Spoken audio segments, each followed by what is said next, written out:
Hello, everybody. Welcome to our playthrough. I am joined by Jeffrey Bard, lead game designer here at Intrepid Studios. Hi, everybody. How you doing? And Peter Pallone, senior game designer here at Intrepid Studios. Hello, everyone. Peter, you're so soft. I mean, really. like, voice-wise. Wow. We also have Jennifer Bridges, our community manager, with us. Hi, everyone. She likes ponies. I do like ponies. So we're going to give you a little bit of a playthrough of one of the environments, one of the towns, and going through a dungeon. We heard there's a pretty cool quest that's available in this town. Isn't that right, Jeffrey? Mm-hmm. I think he was mid-bite on that one. I think he's eating lunch right now. Very nice. Awesome. All right, well... Yes, the quest is amazing. Awesome. I hear that the tavern is the happening place for this quest. So let's go in here and see what this concerned citizen has to say. Why is he concerned? I'm concerned that he's concerned. I mean, it's there's a lot of stuff going on up here. I would be concerned. This place is scary. I'd be the hair loss, too. Oh, you had to go there. Hey.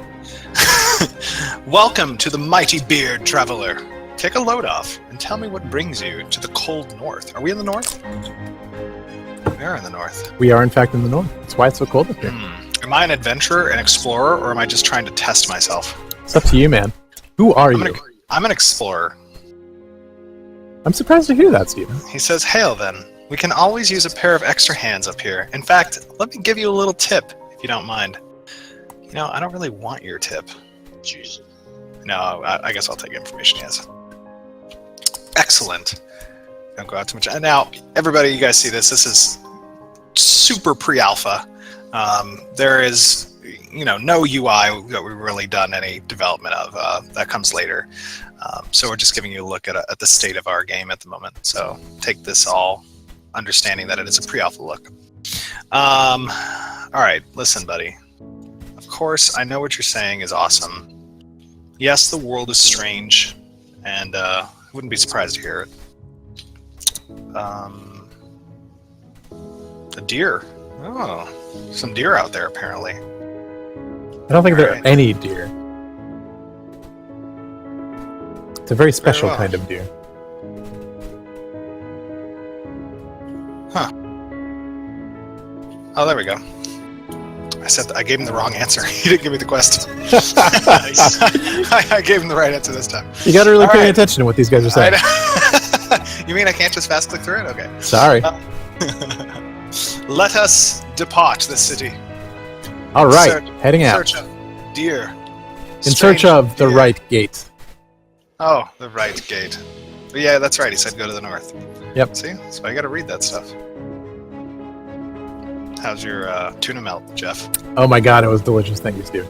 Oh, you finished it already? Wow. No, I'm like halfway through. After that faux pas earlier, I stopped eating. I'm going hungry. Nice. It's okay, you guys can hunt some deer. Oh, venison sounds good. Oh, looks like we've got a caravan on its way in. Traders. I'm gonna try to steer clear of these guys. This guy obviously hired a lot of he cares guards. A lot about getting this home. Are you scared? Well, I don't know if I can handle that many guards right now. I heard mages were OP. Mages are no more or less OP than other classes. We've carefully balanced it. Yes. I think we're going to want to take a left up here on this area right here. Check out the water. This water is pretty cool. Where have you gone? So, because the season Steven's is already winter, off script. Oh, no. Mages don't listen to rangers. What is a script? I know no such thing. So interesting. If you guys don't know, seasons in the game. Like right now, we're in a winter season, if you couldn't tell by the vast amounts of snow everywhere. It also changes the landscape to include obstructions and ice in place of water that, has new collision added. You can walk on it. Might be difficult to go fishing this time of year, but hey, yeah, it's pretty cool. Literally. Oh boy. Nice. I like it. This is what this has become. Oh, I found a forest guardian. Dude, why are we killing the guardians of the forest? It's the guy wants us to. It's up to us Wow. to do what he Did we wants. Did we vet this guy? I didn't vet him. You He just was took in the quest. I don't have any abilities on my bar. Hold on. I gotta set this up. It's gonna get away. It's scared. I can see it looking at me. I'm gonna take another bite of my It tuna. probably. Wow. It probably knows what we're up to. I mean, it is a guardian. I feel a little bad for this guardian. It's survival of the fittest up here. Oh, that felt horrible. I can't believe it. We're doing this. You're already cooking it though, and that's good. That's true. Very efficient. Jeff, I found some meat. Raw venison, gamey with a slight green tingle at the finish. You received green loot. taste like? Nice. It's kind of like salami. Ah. Okay. Well, we gotta find some more guardians to murder. I mean, to Hey. harvest. You're gonna want to turn around. Okay. Yeah. Walk this way. Isn't that a song? I think so. Please no singing. Why? I don't like singing. But we're out hunting. You have to Are have there hunting normally songs. I thought that was just when you're on a boat. Nice. Nice. That's good. Alright. Let's murder this guy too. Jeez. I really like Yeah, the made his spell OP. effects. Very powerful. Oof. Taking all this meat.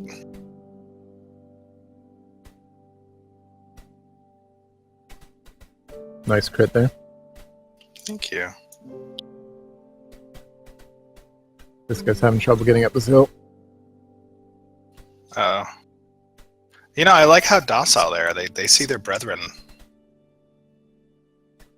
falling before them. And yet they remain. I don't know if Guardian was the right title for these deer.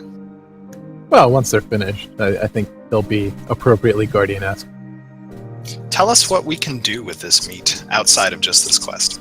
So this quest is actually a node-specific quest.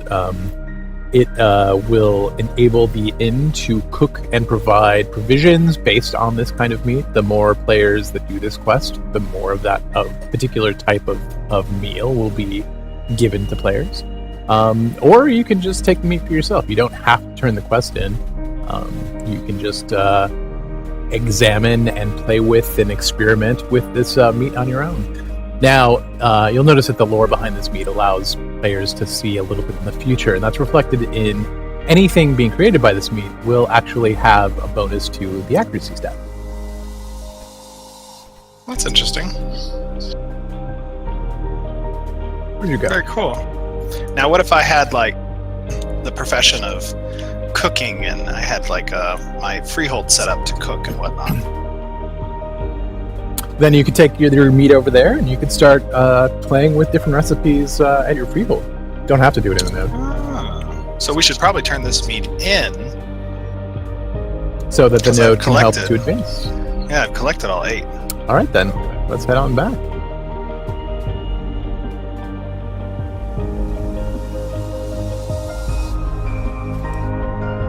How's this force level after the 8 deer? It got easier as I was doing it more often. That's what they say.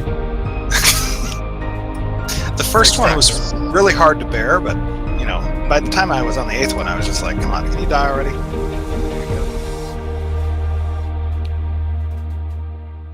It's a little dark out here. Behold, I am the bringer of light. There's some folks up here. Friend or foe? They look like friends. Hi, buddy. Oh wait, Steven's still lagging. No, I'm back here. Hey, who are these people?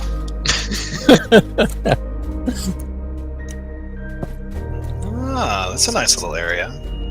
They don't seem amused by your parlor tricks. Really? Yeah. It's not very nice of them. This is this would be like a little kind of pit stop here, huh? A little camp. We have some questions, don't we? We could probably answer one question on our way back to town. Yeah. So we, as usual, we collected questions from the forums from players. The first one we have is from Tucker131. You said that you wanted each weapon to have a unique effect to make each of them have a purpose. Could you elaborate on this a bit? It's a good question, Jeff. No. Oh, got him right again. Are you eating? I thought the question would take longer to ask. Okay. We lured you into a false sense of security. All right.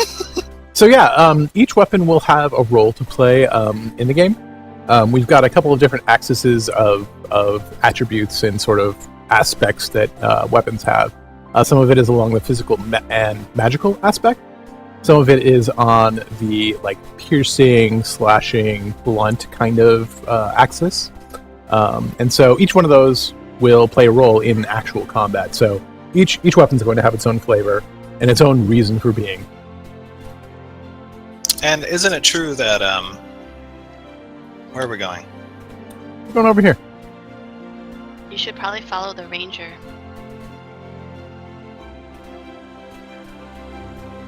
Probably should. Isn't it also true that some of the weapons will have different types of conditions that can be applied based off of what type of weapon you have? Yeah, that's actually true when it comes to things like big two-handed warhammer. You're probably going to have, and it depends on the crafter and what level the item is and what has gone into its history, but a warhammer is probably going to have a higher chance to knock something down than other types of weapons. Oh my god, they're closing the doors. No. Oh. Oh my god. Do they know I'm not your enemy. Let me in. You know what? I'm a mage, so I don't need that door. What have you done? There he is. That looks OP to me. No, listen, we have to do these types of things because these types of towns, they discriminate against mages.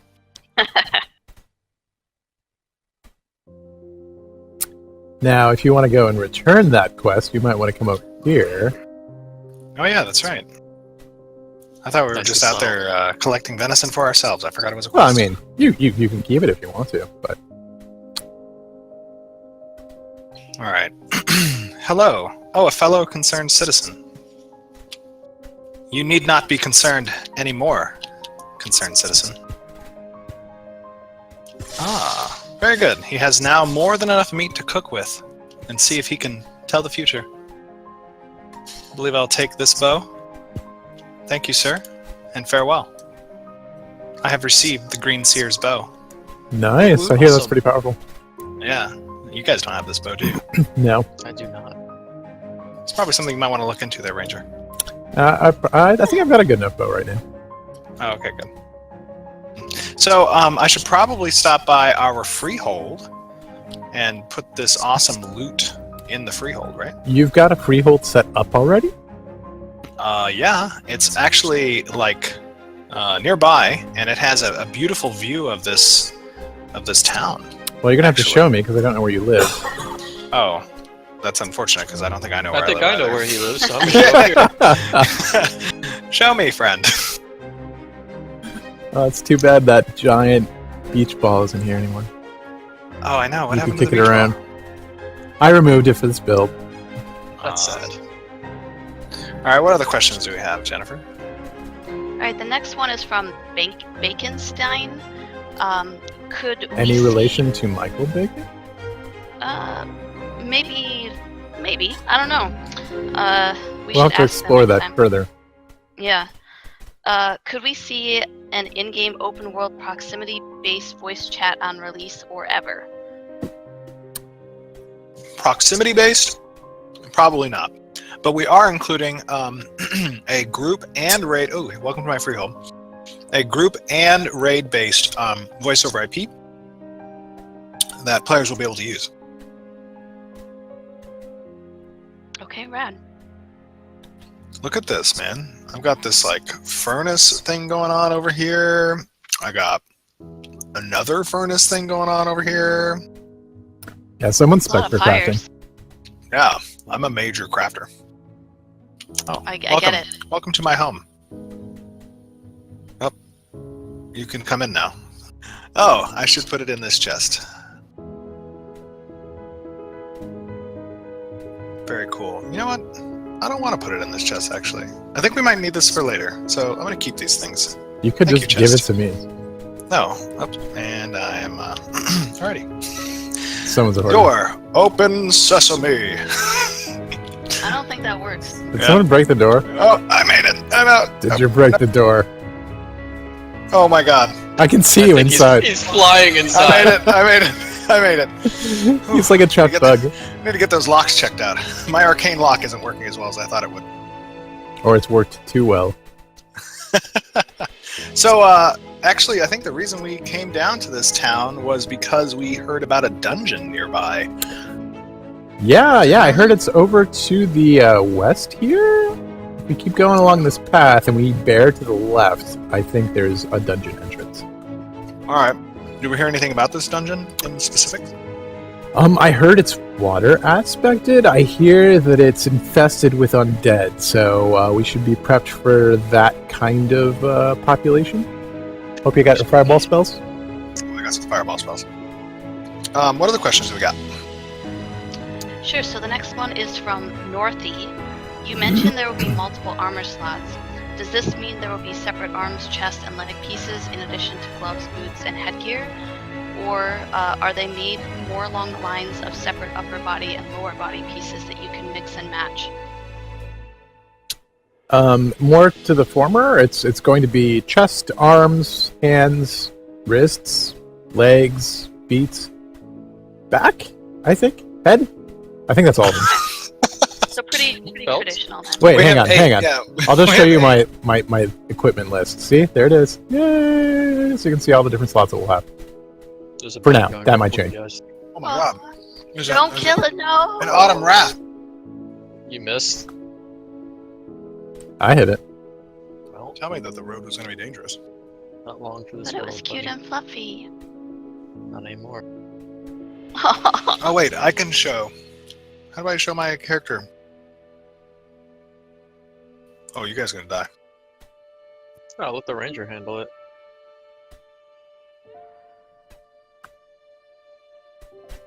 Just open up your wing, hit the wing, and then click on equipment, and you can see all the slots. On the wing. Got it. Oh yeah, there we go. Helmet, shoulders, chest, belt, gloves. Arms, gloves, belt, leggings, and feet. Okay, cool.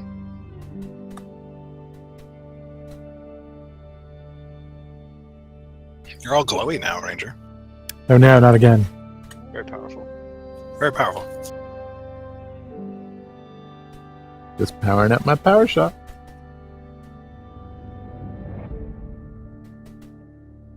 All right. Next question. Zarevan asks, will there be different starting zones for each race, or will it be the same for all races? I'm busy protecting us, Jeff. Oh, I didn't have a question. Sorry, I was too focused on the game. GG Mage. Zarevan asks, will there be different starting zones for each race, or will it be the same for all races? There will be different starting zones for each race. Everybody will actually start kind of with their super race, and then as you progress, pretty quickly you'll go and meet up with your sub race specifically. So there's like really technically 4 starting areas, but then those break down into 8 starting areas pretty quickly. Okay. And players can choose their starter gear. Correct.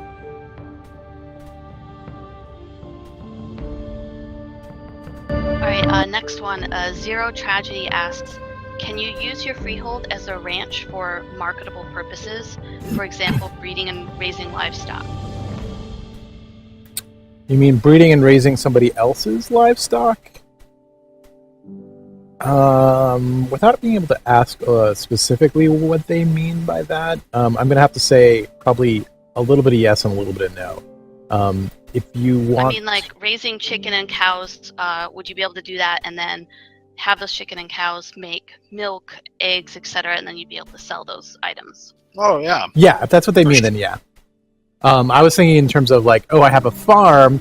Hey, if you want to put your horse here, I'll stable him for a while. I don't know if that's the direction we're going on that side of things, but definitely what you just said is true. Okay, cool. Oh, and we're almost to the dungeon. Ooh, Oh wow. this is a big dungeon. Looks Jeff, I think you foreboding. might need to stay behind me. I will. I'll stay behind the tank. All right. I'll stay behind the mage, so. Yeah, I'll leave. Don't worry. This isn't... This isn't scary. I'm confused. Well, are you mage tanking? Sort of. He's face tanking. He's taking advantage of us not having balanced anything yet. Let us see what this deep, dark place has to offer. I think our artists have done a pretty fantastic job with this. Wow, this place is beautiful. Oh my gosh. All right, let's just take a look at this place. Unbelievable. I love it. How could this place be so defiled with undead creatures if it's so beautiful? Oh wait, I see. We're starting to get into a little bit of tentacle stuff here. That's kind of scary.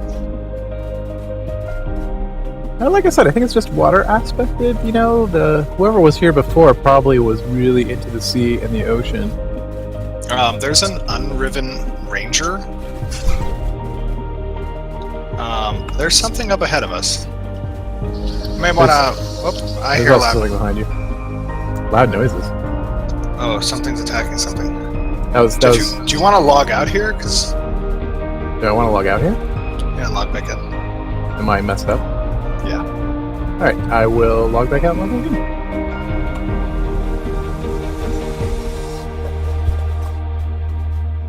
in. We'll clear this place.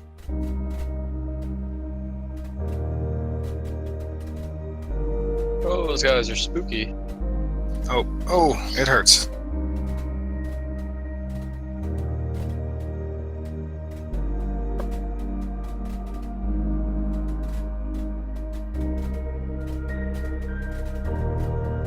I'm just gonna... Let's just train the whole dungeon. Alright. No, I'm just kidding.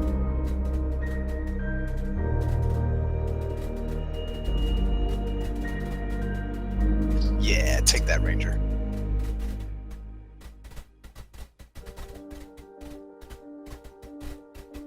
Alright, where'd you guys go? I'm back in. We're a little bit deeper. Went in a little bit. I'm gonna find you. These guys are weak, though. They stand no chance against me.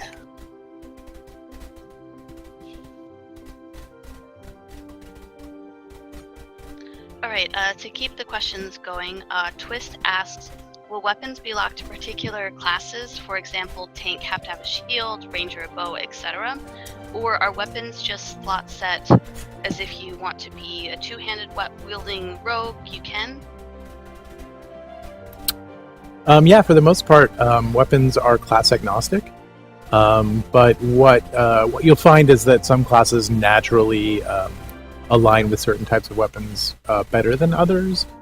Specifically, like when you're talking about a tank, if you want to tank with a shield, you're going to, and you want to use shield abilities or abilities that are based on a shield, you're going to want to have a shield with you. Similarly, like if you're a rogue and you want to be dual wielding, you're probably going to want to choose abilities that reflect that fighting style. Okay, cool. And that can be informed by your subclasses as well. Alright, next up, Mycroft asks, there's been a lot of talk about open dungeons and world boss raids, but not much on the instance counterparts. What plans are there in place for instance group content, especially raids and especially for max level players? I think we've discussed this before when it comes to instancing. Yeah, we do want a strong focus on the open world, and we want people out in the open world playing, but there is going to be instance content, and that content is going to be across pretty much all experience levels. So it's not going to be relegated to just, one or two separate low-level dungeons. Like, that's going to be... You're going to find plenty of that kind of content across all levels. Also, it's a lot harder to answer these questions while I'm playing at the same time. I know. I can't. I can't answer while we're playing. Oh man. Now I heard there's some like boss down here that we're gonna have to murder. Let's hope he is functioning. Last time I checked him out, he is losing his mind. Oh, okay, that's fine. There's also some treasure down here, I think. Some, like, fabled monster coins. Yeah, actually, there's a skeleton over here who is acting a little bit strange. Actually, if you come back here, Steve. Dude, these yeah, I see it. These skeletons have a pretty awesome little dungeon. Yeah, they inherited this pretty well. I wonder what the history of that is. Probably some type of ancient water temple or whatever. Oh, okay. Hello. This guy.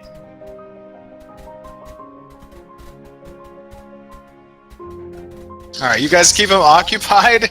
I'm gonna try to grab this treasure. There's a lot of stuff going on over here.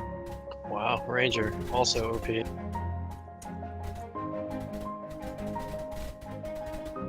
Oh, I got some monster coins.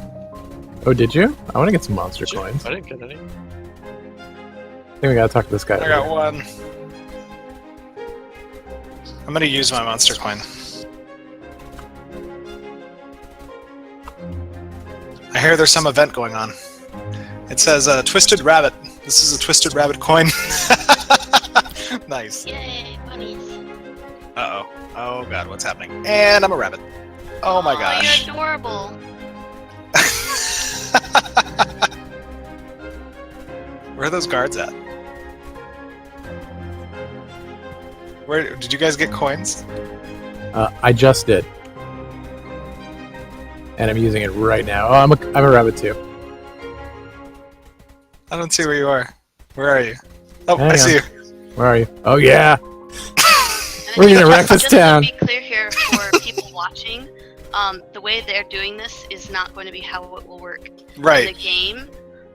When you guys get a monster coin, there'll be a different system for when you can actually use it. Right. It'll immediately spawn. Yeah, so there's going to be events that occur in the world, and these events will allow people who hold monster coins to participate in the event as a monster.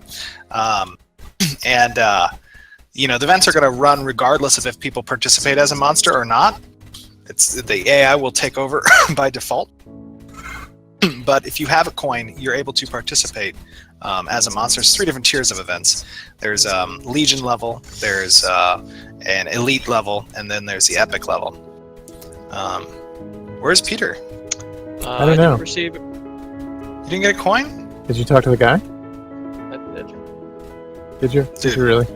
You've got some Yeah. teeth. I have 4, yeah. Let me go over to your desk and make sure that this can work. Just Oh, there we go. There we go. Those little bunnies have good dental insurance. Heck Oh, wait, yeah. I got you. I wonder if I can attack Jeff. Yeah, do it. Wait, I too am turning into a rabbit. Oh, here I am. Oh, you're also a rabbit. Yeah, I've never been a rabbit before. This is awesome. Come back, I'm gonna bite you. Oh my god. Whoa, I'm fast.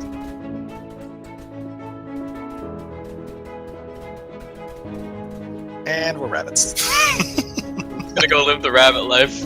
Gonna say goodbye to the town. No! Yeah. We have to find people to kill and things to take. Why can't we just be good rabbit? Okay, Yeah. we're called Autumn Wraiths. the corruption will come and get you eventually. You can't resist it. All right, guys. We'll see you guys on the stream. I hope you guys enjoyed this little bit of very pre-alpha gameplay footage. And we will be chatting with you here in about 2 seconds. So enjoy, and we'll see you guys soon. Bye, everybody. Bye. Bye. Bye.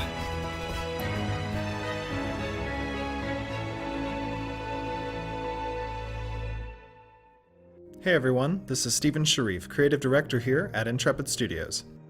I'm excited to debut an exciting new system that we have been working on in the game, something fresh to the MMO experience. We call it our Monster Coin system.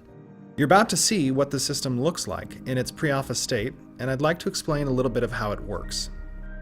In Ashes of Creation, a large portion of world events revolve around the environment reacting to the player. This means that as the players are exploring the world and developing civilization around them, the environment is responding to this encroachment by spawning dynamic events and creatures to attack those developing cities. These events occur in 3 different types: the Legion level, the Elite level, and the Epic level. A Legion level event would occur for nodes that exist between the 1st and 4th stages. This might include a horde of zombies rolling across the countryside, finding something or someone to feast on. These zombies would have a clear objective, and the players who wish to keep their advancements would need to be vigilant. Server messages will appear for players within regions of these dynamic events.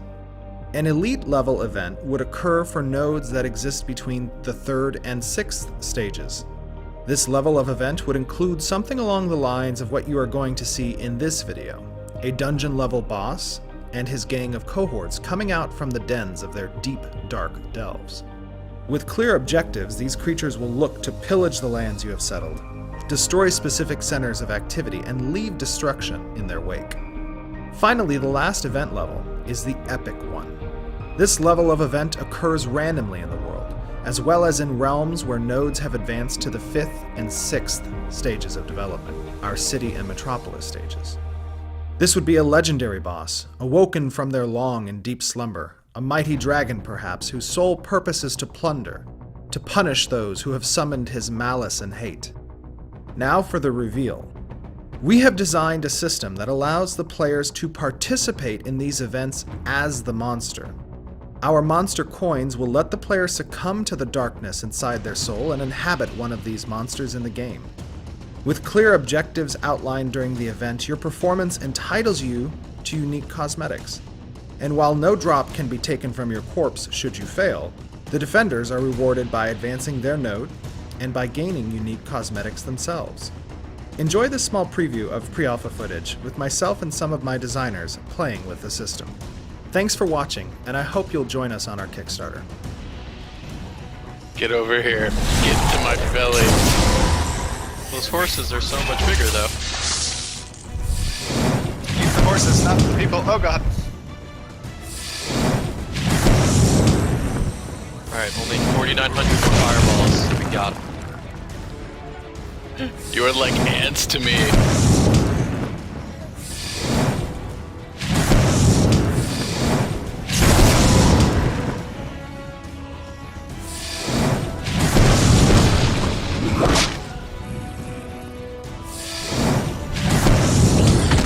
Very brave. Must protect the city.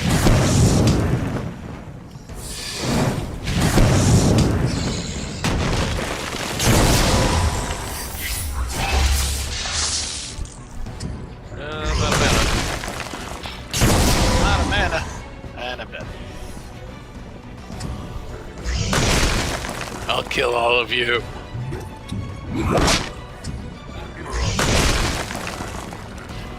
Last one standing. I've respawned in the tavern.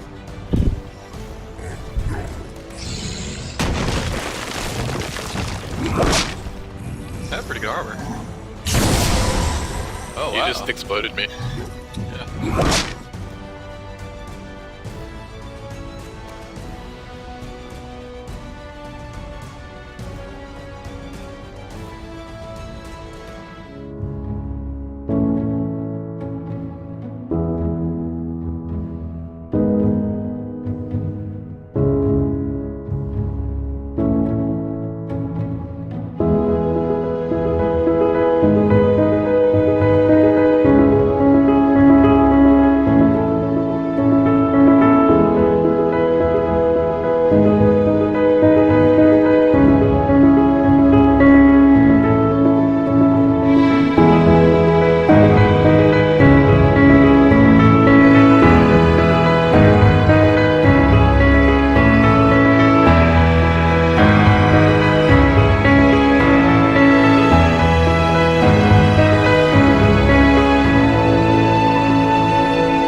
Hey everyone, my name is Stephen Sharif, and I'm the creative director here at Intrepid Studios. Many of you have seen our MMORPG in development, Ashes of Creation. Well, I'd like to take you through part 1 in a series of videos that will explain probably the most contributed to the node, furthering its development. From the first stage of a few wandering merchants to the sixth stage of a sprawling metropolis, nodes redefine the world around them, influencing points of interest in the world, quest lines, story arcs, drop tables and resource pools, even the spawn tables for bosses and NPCs across the world. This cycle of nodes leveling, triggering events, and leveling again is the fundamental cycle of growth throughout Ashes of Creation. The world you see reflected on your server will depend entirely on where players decide to plant their roots, and the events and structures that fill the world will be a direct result of where and when nodes evolve. Even we aren't sure where players will take things, which makes this project exceptionally exciting for all of us. We focused here on the growth of nodes in order to show how the base functionality works, but in upcoming videos we'll delve into the sieging and possible destruction of nodes, how player-run governments of nodes work, and how regions grow. I hope you've enjoyed part 1. And if you'd like to get involved in our development, you can register on our website at ashesofcreation.com or follow us on YouTube and join our community Discord. Thanks for watching.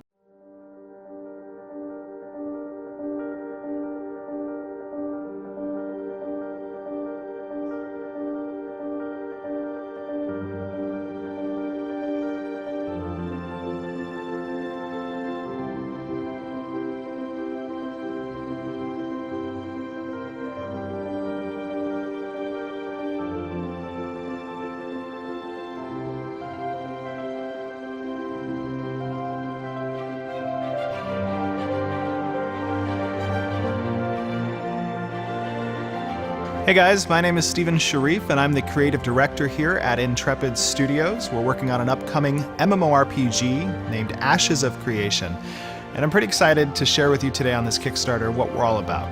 Ashes of Creation is an open-world, non-faction-based MMORPG set in a high fantasy world. One of the reasons that I started Intrepid Studios to create Ashes of Creation is because I myself am a gamer. I've been a gamer playing MMORPGs since I was 7 years old, and I've really never experienced a community quite like what MMORPGs have to offer. It's a diverse community. There's a lot of people involved. I mean, thousands of players from across the world, and it was just such a passion of mine to be able to experience that involvement in a game like an MMORPG. Over the past several years, having played MMORPGs, I was kind of not impressed with what has been coming out of the genre. A lot of pay-to-win, cash grab style games, and I just felt that there could be something better. And, if you want to get things done right, sometimes you just have to do them yourself. So, in order to accomplish these goals for Ashes of Creation, I really needed to find a team that had a lot of experience with MMORPG production in the past, because as you know, an MMORPG is a massive project. There's a lot of good talent here, and we were able to pull together a pretty amazing team, a team that's worked on Star Wars Galaxies, EverQuest 2, Call of Duty, and a lot of other titles. The reason we're here on Kickstarter is because we want to expand the scope of our project. We want to make it bigger and better. We also want to give an opportunity to you to participate in that community development, to be in on our discussions of design. We feel that Kickstarter and crowdsourcing is a pretty good avenue towards that development. Ashes of Creation is really about 4 primary pillars of our development. It's about our node system, which is an integral part of exactly how the world works and interacts with you as the player. It's also about our meaningful conflict, PvP, and how you can catalyze change in the environment around you. The economy is our 3rd pillar, which focuses on incentivizing you as the player to get out in the world and interact with it. And last, but most important, potentially, is our narrative. The narrative really holds all of those systems together in keeping you as the player interested in exactly what different outcomes come about. When players first arrive on this world, they're going to find it devoid of civilization. There's wilderness everywhere, and it's up to the players to kind of bring civilization to this world. These nodes are how players do that. There are tons of nodes throughout the world, and each of them has a zone of influence. This zone of influence captures all the activity of the different players doing different things. It could be crafting, it could be fighting, it could be gathering. Anything that might give you experience is something that the node's going to be paying attention to. And as you level up your character, the node levels up with you. And as it levels, more and more civilization gets attracted to that area. We want the world to react to the player. That's the most important part, is the world is reacting to your actions. Different nodes attract different events. The world doesn't stay quiet for long, and civilization disturbs deep and dark things throughout it. A city that grows up on the side of a mountain might dig a little bit too deep and might disturb the things that are below. And that might include like a giant dragon that erupts with a volcano and lays down waste to that node that developed there. And that's something that wouldn't happen any other place. That's an event that's unique to that particular node at that particular time. And because of that, like, players are going to experience this game very differently depending on how they build it. Each server is going to have its own story, and we're pretty excited to see what players do with that. How do they react to that dragon coming out that mountain? Do they pack up their bags and move?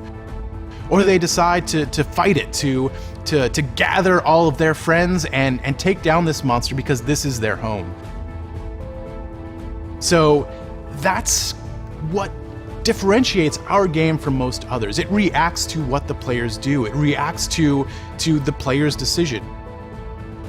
While you're developing these points of civilization, there is a mechanic for change, and change relating to that meaningful conflict. Because players are motivated by different things, because they want something from the game that other players don't want, that's going to cause people to butt heads. Different players are going to want different experiences, and the conflict between the two of them will create a bigger and better thing.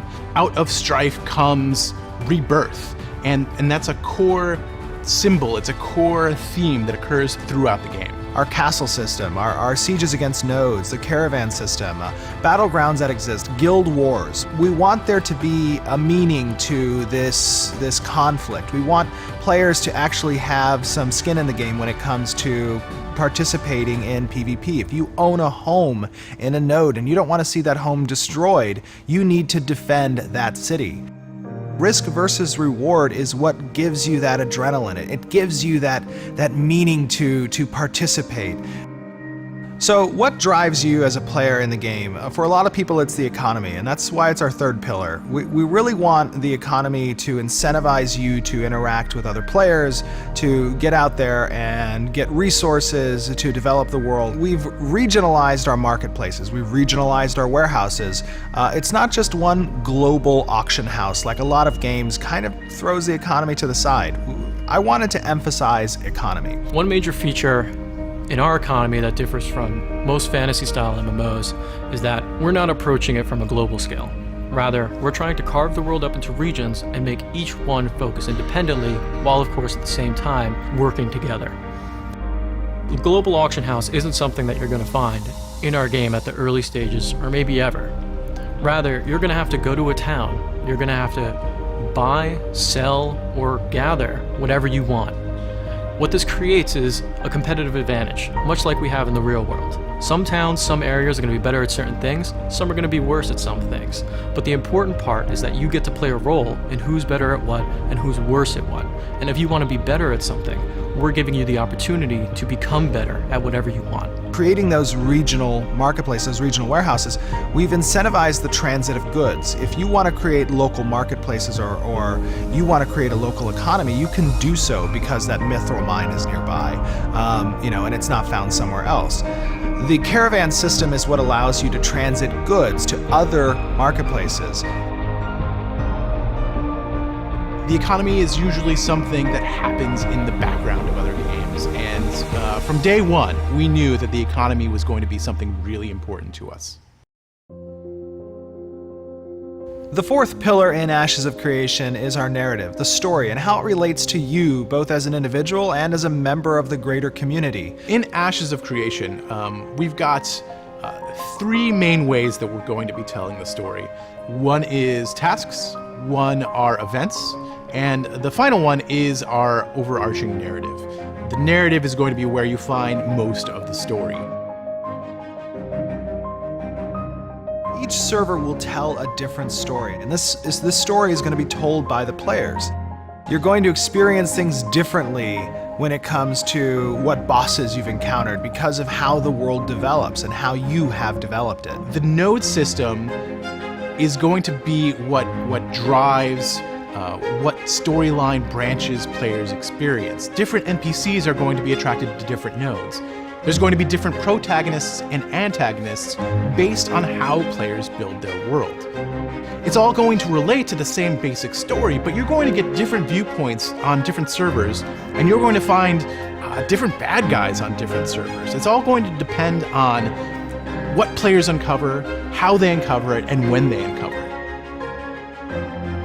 Different servers are going to be able to talk to each other and figure out kind of, you know, what they missed and fill in the blanks and be able to collaborate and build this bigger meta story that you won't get otherwise in other games.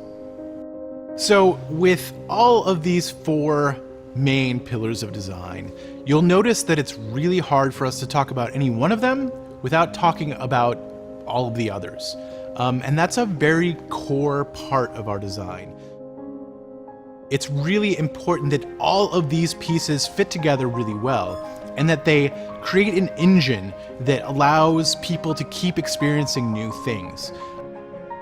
So I want to give you an opportunity here on our Kickstarter to get involved in this project, to become a part of its development. We have enough self-funding to create a core viable product in Ashes of Creation, but we really want to expand it. We want to make it bigger and better, and we know we can achieve that with your help. Everybody here at Intrepid Studios is incredibly excited about this project, and we're really hoping that we've infected you with that kind of excitement too. We want to get this thing done, and we want to include everybody to be a part of it. This is going to be a different game, and this is going to change the genre. So if you're as excited as we are, let's do this thing. Let's make this thing happen, because we can only do it with you. I've been on the other side of that screen. I've seen companies come to Kickstarter and promise the world, and either under-deliver or just don't deliver at all. But the reality is we're not those people. I brought together a team of industry veterans who've spent over 40 years combined working on MMORPGs and have created some pretty amazing titles. That's what we're going to do here with Ashes of Creation. We're going to create an amazing game, a game that you can be proud of.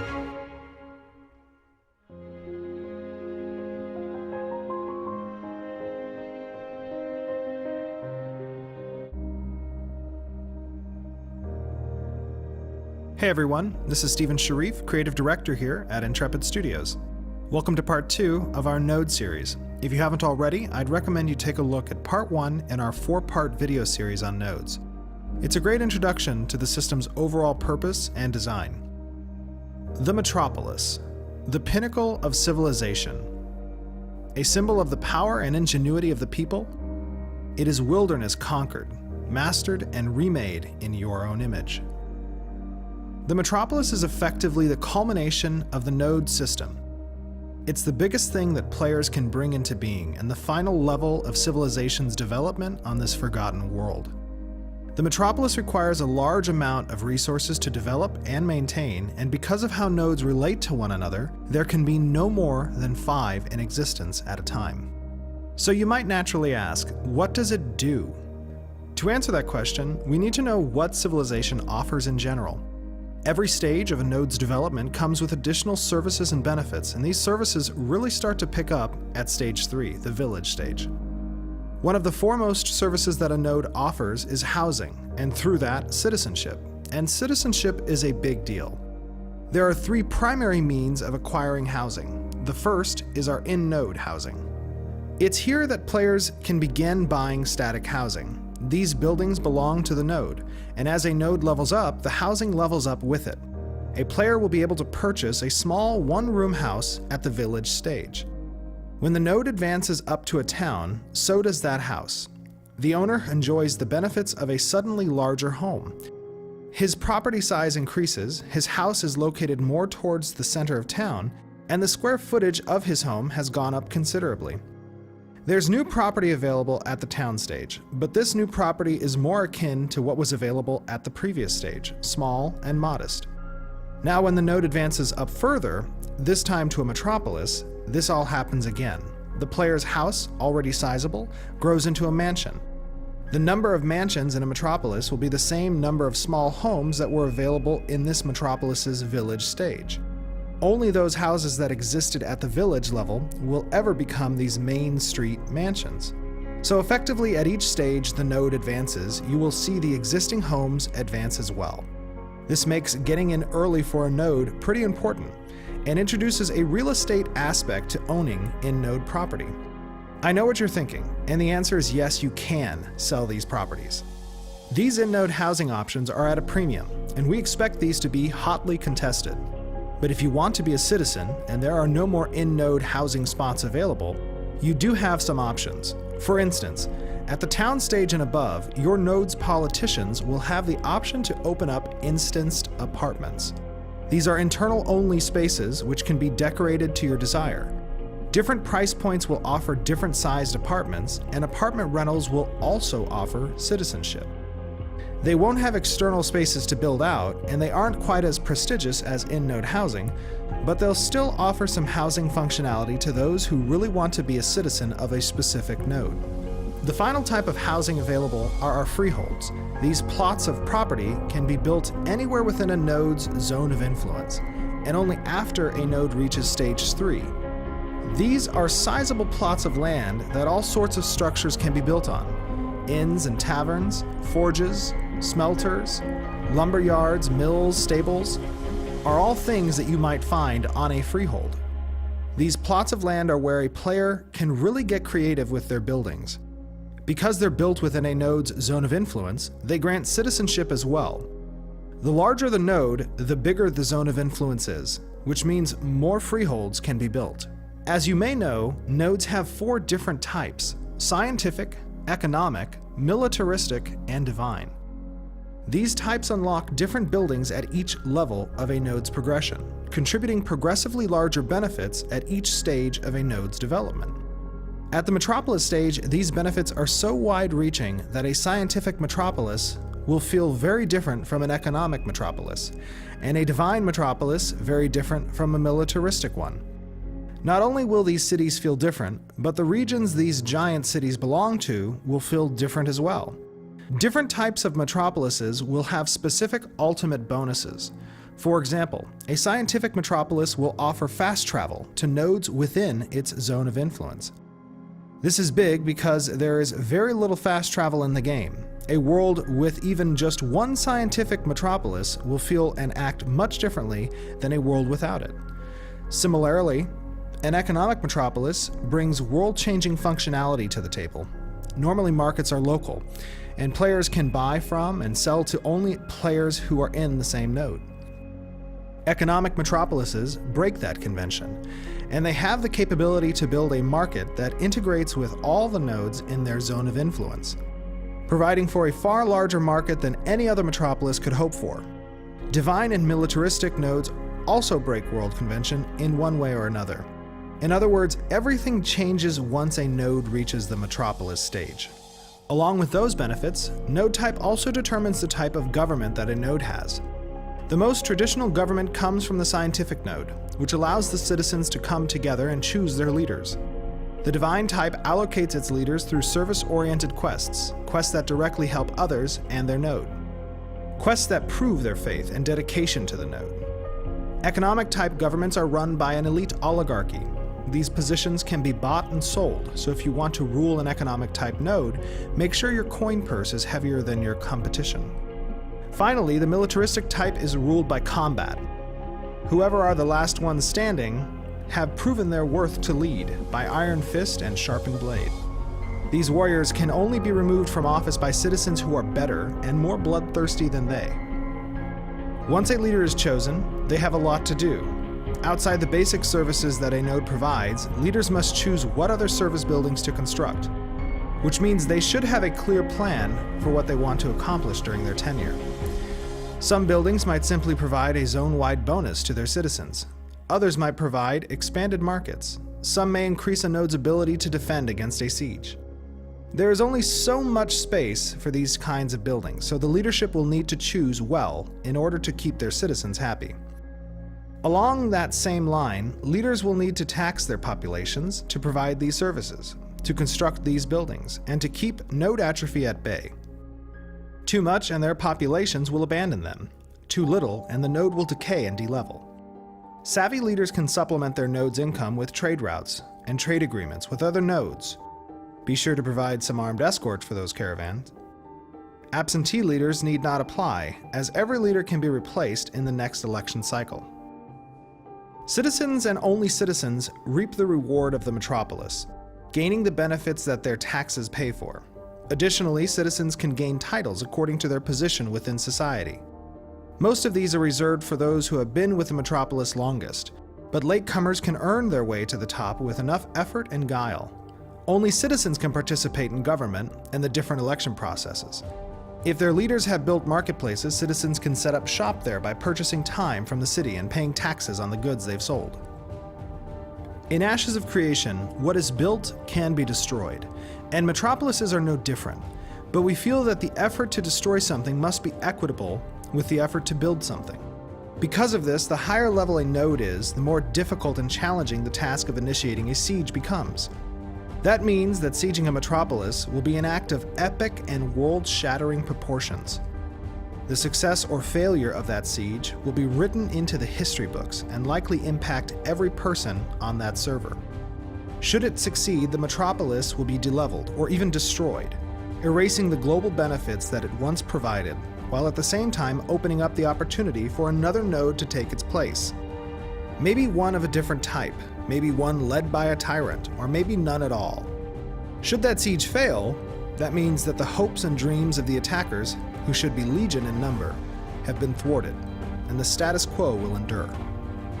As I said in the beginning, metropolises are the pinnacle of civilization. They represent this through their size, through their systems, and through their citizens. Their weight is felt across the world, and once one is established, everything will change. For the better or for the worse? Well, that's up to you.